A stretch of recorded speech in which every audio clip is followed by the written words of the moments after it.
दर्शक बंधु ई-श्रम कार्ड को नहीं आसिला बड़ अपडेट।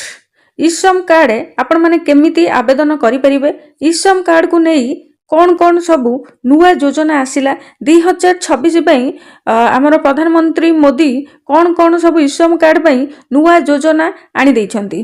तो से सब दिन आम आज जानिबा।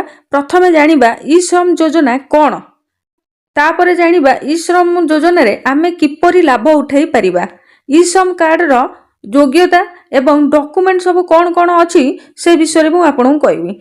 ई-श्रम कार्ड पई भत्ता जांच केमती करिवे स्टेप बाय स्टेप मु आपको सब कहबी। ऑनलाइन रे केमिति आवेदन करिवे। आगरु गोटे ऑनलाइन गोटे प्रक्रिया रे आपण आवेदन करूथिले, एबे जो ऑनलाइन आसी जो वेबसाइट टा अछि से वेबसाइट केमिति से वेबसाइट के आपण माने जाई परिबे, केमिति सिटी आवेदन करि परिबे, कौन कौन सब डॉक्यूमेंट आपणकर दरकार। 2026 पई संपूर्ण नुआ तथ्य आसीची, अपडेट देइचंती हमर केंद्र सरकार। चलंतु से विषय संपूर्ण भाव में आम स्टेप बाय स्टेप जानिबा।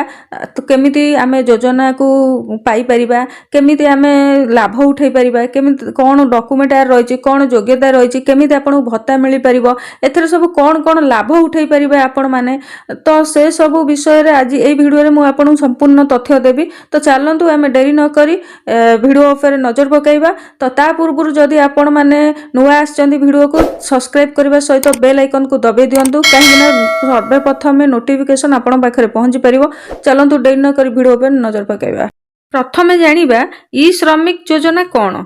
सरकार 2025 प्रारंभ रे घोषणा करथिले जे जेउ श्रमिक माने सफलतार सह ई श्रम पोर्टाल रे पंजीकरण करिसंती सेमानंकु पर्यायक्रमे 1500 टंका आर्थिक सहायता मिलिबो बोली कहिथिले। एही राशि को प्रत्यक्ष लाभ स्थानांतर डीबीटी माध्यम रे सेमानक बैंक अकाउंट को पठा जाइथिला। श्रमिक माने एही टंका को सेमानकर परिवारर आवश्यकता पिलामानकर शिक्षा किंबा स्वास्थ्य सेवा पई व्यवहार करि परिबे। एही राशि अनेक राज्य रे पहुंचिथिबा आरंभ होई सारिछि एवं अन्य राज्य रे देय प्रक्रिया जारी रहिछि। जेउ माने एपर्यंत टंका पाई नाहांती सेमाने सहजरे सेमानकर पंजीकरण स्थिति एवं देय स्थिति ऑनलाइन रे जांच करि परिबे। सरकार एथिपाई एक वेबसाइट एवं मोबाइल एप्लिकेशन मध्य प्रदान करिसंती। तापरे आमे जानिबा ई श्रम कार्ड रो लाभ आमे केमती केमती उठाई परिबा। ठीक अछि, चलंतु जानिबा। ई श्रम कार्ड श्रमिकों को केवल आर्थिक सहायता नुहे बरं अन्यान्य अनेक सुविधा प्रदान करे। 60 वर्ष बयस पर मासिक 3000 पेंशन आ दुर्घटना मृत्यु क्षेत्र रे 2 लाख बीमा कवरेज सरकार दौचंती। आंशिक अक्षमता क्षेत्र रे 1 लाख टंका भी प्रदान करूचंती। आयुष्मान भारत योजना अधीन रे 1 लाख टंका मागणा रे स्वास्थ्य सेवा पई प्रदान करूचंती।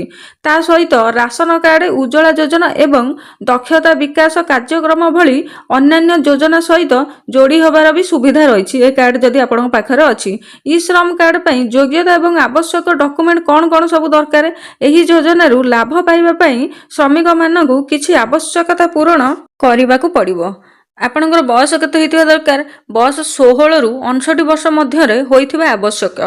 श्रमिक असंगठित क्षेत्र रे नियुक्ति पाइथिबा आवश्यक। मासिक आय 15,000 रु कम हेबा आवश्यक। जदि आपनकर 15,000 तळे अछि ताहाले एई कार्ड रे आपन लाभ उठै परिबे। आधार कार्ड एवं बैंक अकाउंट बाध्यतामूलक अछि अकाउंट रे। तो जदि आपन इठी ई श्रम कार्ड खोलुचंदी ताहाले आपनकर आधार कार्ड एवं बैंक अकाउंट निहाती आवश्यकता रहिछि। मोबाइल नंबर आधार सहित लिंक हेबा आवश्यक। ऑफलाइन पंजीकरण पई एक सीएससी केंद्र सहित जोगाजोग आपण करि परिबे। जे माने ऑनलाइन रे पंजीकरण करिबार असुविधा सम्मुखीन हेउछंती सेमाने सेमानकर निकटतम सीएससी साधारण जनसेवा केंद्र को जाई मध्य पंजीकरण करि परिबे। सीएससी ऑपरेट आपणकर विवरणी संग्रह करिवे, पंजीकरण समाप्त करिवे एवं तुरंत आपणकू एक ई श्रम कार्ड प्रदान करिवे। एही प्रक्रिया पई 20 रु 50 टंका पर्यंत एक नाम मात्र शुल्क शुल्क नियाଯାଇपारे। आपणकर आधार कार्ड, बैंक पासबुक एवं मोबाइल नंबर आपणक सहित आनिबा बाध्यतामूलक। पंजीकरण पर श्रमिक कार्ड धारक मानकु एक अनन्य 12 अंक नंबर प्रदान करा जाए, जहाँ सेमानकु भविष्यत विभिन्न सरकारी योजना पाइबारे साहाय्य करिवो। एही प्रक्रियारू कौनसी योग्य श्रमिक बाद न पड़ंतु ताहा निश्चिंत करिया पई सरकार समस्त जिल्ला रे सीएससी केंद्र संख्या वृद्धि करिसंती।